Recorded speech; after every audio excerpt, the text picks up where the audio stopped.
Sanju Samson నాయకత్వంలోని రాజస్థాన్ జట్టు అదరగొడుతుంది.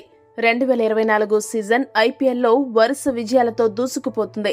తాజాగా ముంబైపై 6 వికెట్ల తేడాతో విజయం సాధించి హ్యాట్రిక్ విజయాలు సాధించిన జట్టుగా నిలిచి టేబుల్ టాపర్ స్థానాన్ని కొల్లగొట్టింది.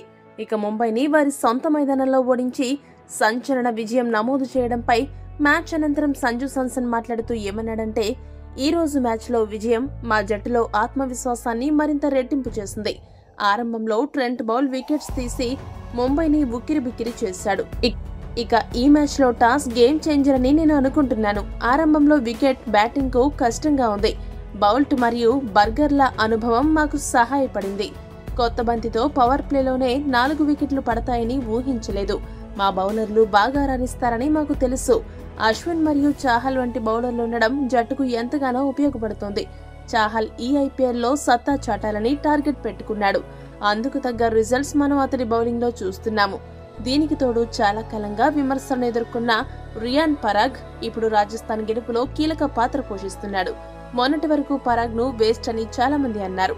ఇప్పుడు అదే పరాగ్ రాజస్థాన్ కు మ్యాచ్ విన్నర్ గా మారాడు.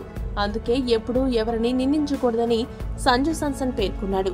ఈ వీడియో గనక మీకు నచ్చినట్లయితే లైక్, షేర్, కామెంట్ చేయండి. మరిన్ని స్పోర్ట్స్ అప్డేట్స్ కోసం మా ఛానల్ ను సబ్స్క్రైబ్ చేసుకోండి.